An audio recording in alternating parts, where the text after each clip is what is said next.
Welcome to AU in View, a production of the Aurora University Communication Program. We bring you the people and the events of the Aurora University community. I'm Trey Gonzalez. And I'm Christina Gonzalez, and we'll be your hosts for this episode. Our feature stories for this episode will be about the volleyball team and how well they're doing with a new coach this season, and a look into the Greek life organizations and what they do around the community.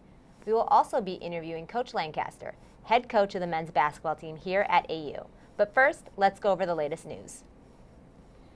For those who are interested in live theater productions, Aurora University's Perry Theater will be showing the play Trojan Women throughout the month of November. Trojan Women is the ancient Greek tale that portrays the story of the women of Troy after the war and the fall of their great city. Trojan Women describes how the wives and daughters of Troy were forced into slavery. It is Gwendolyn McEwen's modern post-apocalyptic interpretation of the Greek tale. The play stars Hecuba, the queen of Troy, and our very own Jessica Stone, starring as Cassandra, Hecuba's daughter and high priestess. Trojan Women will be showing in Perry Theater November 8th through 9th and the 13th through the 16th at 7:30 p.m. If you are interested in attending, you can register online on the AU website. It's definitely something that you don't want to miss out on. The AU basketball team is gearing up for the 2013-2014 season. After coming off last year's very successful season, the Spartans continue their dominant run. Many of the seniors who dominated and helped win the Northern Athletic Conference Championship have graduated, and it's up to the new roster of players to keep the winning streak alive. Coach Lancaster and his team kick off the season on November 15th as the Spartans travel to Bloomington, Illinois for the Titan Tip-Off Tournament. When they come back, the season opener will be on November 20th in Decatur, Illinois, against Millikan University. After returning home, the Spartans will be taking on North Central College in Thornton Gymnasium on November 23rd at 4 p.m. All students are encouraged to come out and show their support, and later on the show, we'll have an interview with Coach Lancaster discussing his vision on the upcoming season. Due to the growing number of young adults diagnosed with diabetes, the National Kidney Foundation of Illinois is holding a free kidney and diabetes screening on Wednesday, November 13th in Dunham Hall. The screening is being held from 10 a.m. until 2 p.m. According to the foundation, 1 in 3 American adults is at risk for kidney disease, which is often caused by diabetes. The sudden rise in diabetes in young adults may be caused by the global increase in obesity and physical inactivity. For more information about the diabetes and the free screening, contact the National Kidney Foundation of Illinois. Today, we will be featuring a news package on Greek life here at Aurora University. In this feature, we'll get a behind-the-scenes look at Greek organizations and their affiliation within the Aurora community. Aurora University stands for integrity, citizenship, continuous learning, excellence, and the transformative power of learning.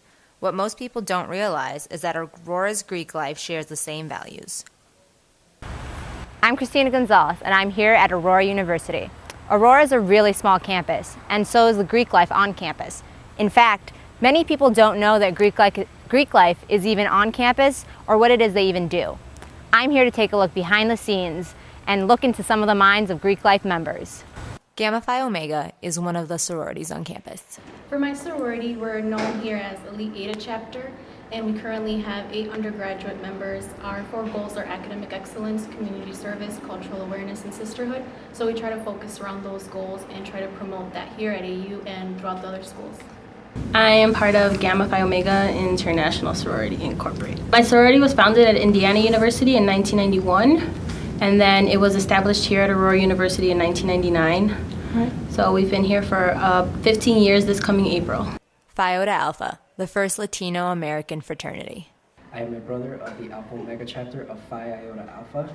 My fraternity is the oldest existing Latino fraternity. It was established December 26th of 1931, and we are known nationwide. Sigma Delta Gamma is currently the biggest sorority on campus with 32 members. Sigma Delta Gamma is one of the sororities here on campus. It is known for its community service work. We do a lot in the community as well as outside of the community. We were founded here only at Aurora, so we only exist here. Another major part of Greek life on campus is Alpha Phi Alpha. Alpha Phi Alpha Fraternity Incorporated is a first Black African American fraternity. It was founded in 1906, Cornell University, Ithaca, New York. Wow. We just mainly do a lot of community service projects and trying to reach out to the community, make it better. We also like to reach out to high school students, middle school students. One of the most important things in Greek life is community service and making sure they give back. On campus, we host an event called Dancing Against Diabetes. We've held it for 7 years. This will be our 8th year, 9th year happening this year. And it's an event where faculty members and students perform and they learn about the dangers of diabetes, and we raise money and awareness about that event as well. I really like how students come out to dance, and I like seeing how other students I've never seen dance before actually come out on stage and support for a good cause. And the money does go to our philanthropy, the American Diabetes Association. I remember we actually did a community service event last year. We did a lung cancer awareness community service, basically just raising money for people who have lung cancer. Because a lot of my frat brothers know that my mom died from lung cancer, so that's one of the things that I actually like to reach out for and try to make better, raise money for it, to get better technology and things like that. Getting new members on a smaller campus is one of the hardest parts of Greek life at Aurora. We look for distinguished leaders on campus, someone who's willing to learn and grow either personally or socially, and we also look for someone that we can consider our family. Like a family that we felt like we belonged to. I mean, we didn't even know the girls it was the first time meeting them, and you already felt a welcoming feeling from them, as sad as that sounds, but you can just tell the vibe that they were giving off. You just felt so loved by them already. What it comes down to is Greek life is a family. They work together and they give back to the community. The most important part to understand is that from the outside looking in, you can never really understand it, and from the inside looking out, you can never explain it. But if we had to, it would be Unique. Amazing. Pan-Americanism. Unforgettable. Life-changing. That's really interesting. I had no idea we even had Greek life at AU. Not a lot of people do know that we have Greek life here at AU. Actually, I'm a part of one of the sororities, so it's really great to know a little more about us. The second news package we have today is an exciting look at Aurora University's volleyball team with a focus on the new coach we have this year.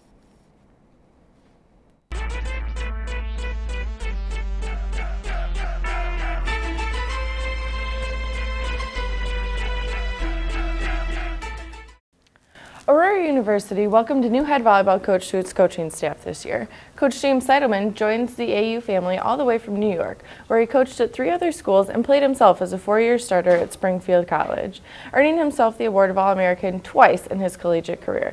Seidelman enters the volleyball program with hopes of turning it around and pointing it in a new direction. For the season, I was just looking to bring in kids that were dedicated to the sport of volleyball. In the past, it seemed like they had athletes that were dedicated to multiple sports, and we wanted kids to be focused on, academics first and volleyball a close second. Overall, we just needed to change the culture, to be able to win, to know that you're a good team, to know you're good volleyball players. Because after a while, 9 and 20 last year, and I think it was like 13 and 19 the year before, or something like that, and you just begin to think that you're not as good as you really are. So to be able to change that culture and know that there's a coach that cares about you, and we're going to try to improve, and the steps that we're going to take to improve. This year, our coach has practice plans that he goes through every day, and he bases his practice plans on how we're playing in games. So if there's something that isn't correct in games, then he wants to fix it during practice, which is greatly beneficial to the volleyball team. And practices are much more competitive, I would say. He's more balls to the walls, just go all out. He wants you diving on the floor every direction. And years past, it's been more kind of lenient practice style and just kind of do whatever. And it definitely showed in our games last year too. So I think having more competitive practices really helps, and it's showing in our games. This year's coaching style is definitely more of a positive coaching style. Coach Seidelman, he does really good at, if he is upset with something you did or if he's yelling at you for something, he follows it up with a positive comment, which really helps. Well, the changes I hope, anytime you start a season, the end result is to win a national championship.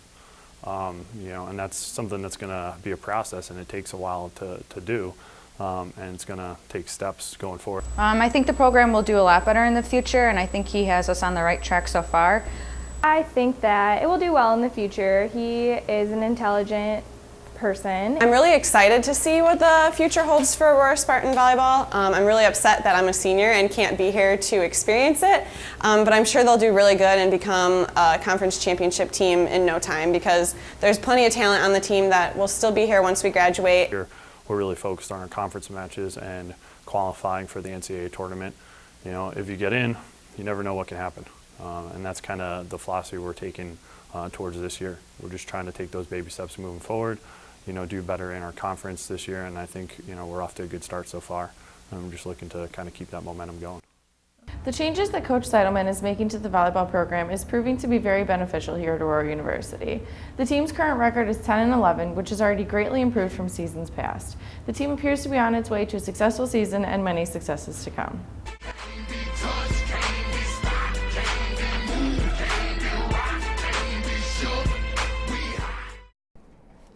Seems like we're going to have a very successful season this year. Joining us today, we have Coach James Lancaster. Coach Lancaster is the head coach of the men's basketball program here at Aurora University. Hello, Coach. How you doing today? Good. Thanks for having us on. Good. Thank you for coming on. So, Coach, season's right around the corner. Are you excited? Yes, I'm excited. The kids have been working hard for about 3 weeks now, and we had a scrimmage the other night against Elmhurst, and we go to Carthage this weekend, you know, practice scrimmage, and so getting a feel for how we're going to be this year, and then kick off on November 15th down at Illinois Wesleyan. All right. Good. So I've noticed a couple of new faces on the team actually this season. So how did the recruiting process go during the offseason? It went well. We lost 4 great seniors, and Esteban Vega and Joel Ivantosh and Mark Adams and Mike Bumper. So those were tough guys to replace, and so we knew we had to hit the recruiting trails, and we were able to bring in some guys with some experience. And we think we've got a few transfers and a couple freshmen really pushing for playing time. And some of the new transfers, Tyler Hall is competing, for some the starting point guard position right now. He comes out of Indiana. And we've got Brandon Smith from the Chicagoland area, a transfer from Triton College, and he's competing, at the 3-guard position for us. And then we got Nick Cladis, that's a sophomore transfer, and he played at Carthage originally, and he's fighting for time at the 2-guard position for us. So those are some new transfers that are really out there competing for some playing time, and then we've got a whole list of freshmen out there that are gaining some experience right now, but I think will help us out down the road. Wow, seems like you've got a pretty good team this year. I don't know. It's too early to tell. I'm always a little bit more cautious than most coaches. We'll see, but I think it'll take a while to get all the new faces, gelling with the returning players and stuff, and it's a process that you really can't rush. So hopefully by January, I think we'll be a pretty good team and then be competing for the conference championship again, and hopefully go on to the NCAA tournament. All right, so I mean, you've got big dreams and a lot of big shoes to fill, and I know that's not easy. So what do you think is going to be one of the biggest games this year? We've got a few big games. The Illinois Wesleyan tournament, we don't play them first, but if we both win, Illinois Wesleyan will be a big game. They're ranked number 2 in the country and a very good team, and so we'll be playing in front of 3,500 people down there. And then the first home game here against North Central College, they went to the Final Four last year, and we'd beaten them 2 out of the last 3 years, and so they're ranked number 4 in the country, so we'll play them here, that Saturday before Thanksgiving, and so that'll be a good test for us. And then always our conference games will be tough. We play Benedictine, which our fans really like. We really enjoy playing. We were able to, sweep them last year 3 times. But we have them here December 3rd, so we're hoping to get the student body excited about our team. I think everybody will come out for the AU-BU game, and hopefully they like what they see, and they'll continue to come to the rest of our home games. Good.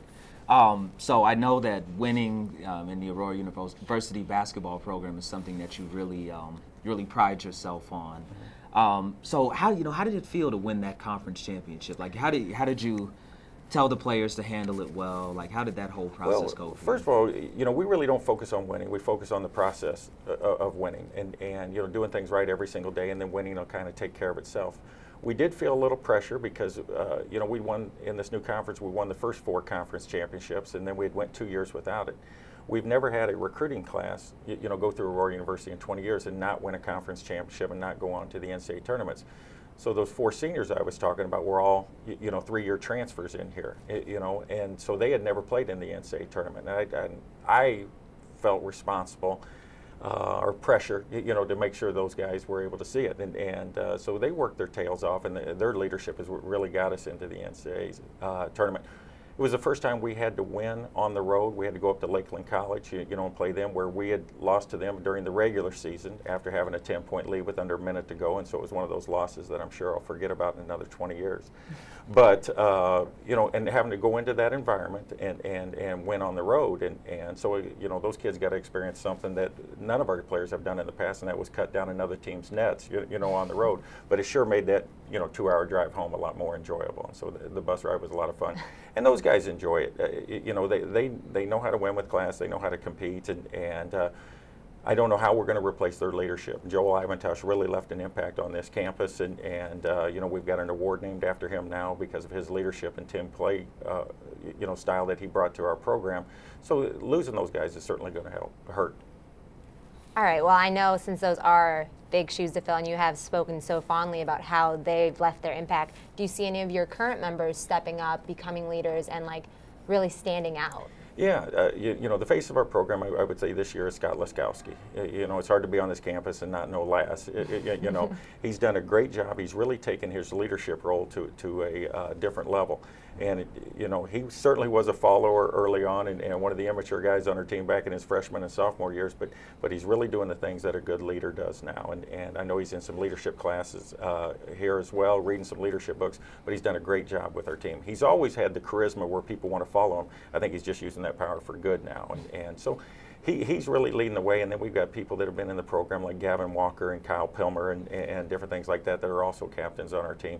Sean Gant has been a big influence on our program as well. So I think we've got some guys in there, and the tradition that the people that graduated last year left behind, I think will carry over. And those guys are happy to carry that torch forward. Good. So just a couple more questions. So what do you think the biggest challenge is going to be this season for the team overall? It's a little similar to last year because we have 15 or 16 guys on our team right now that could start for most people in the conference. And a lot of people say, well, you must be loaded with talent. Well, that can be a plus or a minus. Now, depending on how our team handles it, if each person will accept a lesser role and our depth on our program becomes a strength for us, we'll be good. Okay, but if people get upset over playing time and who's starting and who's getting shots and different things like that, and our depth becomes a weakness for us, we'll fight that all year long. But I think the character of these guys will carry them through. I think they saw what happens when you can, accept a lesser role, for the good of the team. Great things can happen, and I think that carried us over. And we faced a little adversity last year going to that conference tournament and had 3 guys off the team, right before the tournament. But our depth carried us forward. So. We're hoping that our depth is a strength for us this year, and we're going to keep harping on that all season long. All right. So I know Aurora University is always really big on giving back to the community and things like that. And I just recently heard that the men's lacrosse team did Cans Across Conference. Is the basketball team looking to do anything like that this year? Yeah, our guys are involved in a Head Start program where they go read twice a week. So we send over about 4 players twice a week, read to a group of kids, and we've been doing that for about 8 years now. Wow. Also, one of our assistant coaches, Mark Lindo, helps serve food at the food pantry here in town, and he'll take 3 or 4 players, every other week where he does that. So just reading to the kids and giving back to the community. So.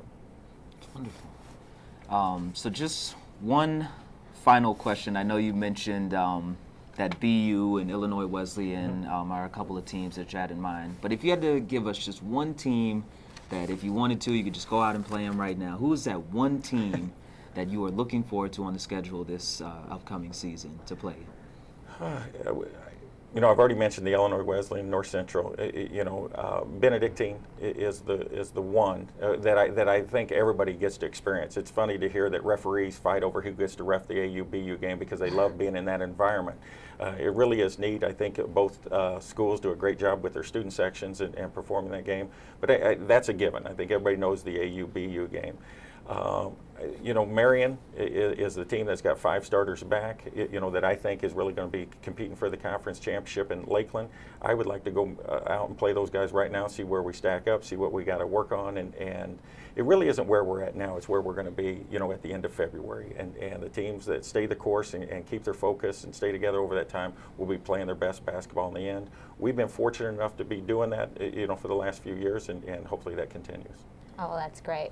I know we've talked to you about the team and everything, and I know Trey had one last question, but I really wanted to know, what's your favorite part about being coach and things like that? Like seeing the team do great, seeing Aurora support and everything, or? You guys, I don't know if you know, I've been here since 1984. Okay, I played basketball here, graduated from here, and when I wanted to know how I could give back. Okay, the game of basketball was real important in my life at a critical time, and Aurora University was real important in my life, and I'm able to give back to both to Aurora University and to basketball.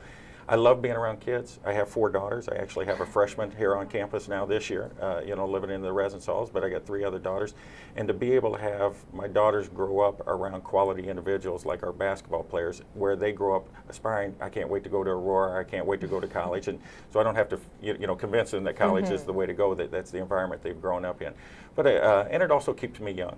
It keeps me young, and I'm not a real big winter person, but having games and practices to go to every day to kind of get me through the winter of Chicago months is pretty good. And then by the time basketball winds down, we're getting out to where it's nice weather and go back out golfing. All right, well, that sounds so great. Well, thank you so much for joining us today, and I'm actually really excited to be out in the stands and support you guys for the rest of the season. We appreciate our student support. That's one thing that gets taken for granted. We were 12-1 at home last year, and I think our crowd support, is a big reason for that. They keep statistics on it, and Aurora University averages 3 times more fans at its games than anybody else in our conference. So that's great. We love our student body. All right, and we're sure to love you back. Thank you so much for coming on. Thank you, Coach. We really appreciate it. It's almost time to say goodbye, but before that, we have one last thing. Just a friendly reminder, the month of November is National Diabetes Month, and we want to leave you with some facts about diabetes that you may or you may not know. Type 1 diabetes is characterized by a lack of insulin production, while type 2 results from the body's ineffective use of insulin. Type 2 is much more common than type 1 and accounts for around 90% of all diabetes worldwide. Diabetes can be prevented. Around 30 minutes of moderate to intense physical activity on most days and a healthy diet can drastically reduce the risk of developing type 2 diabetes. To find out more information and how you can contribute against the fight of diabetes, go to the World Health Organization website and search diabetes. That's all the time we have for this episode of AU in View. Thank you for watching, and we'll see you next time.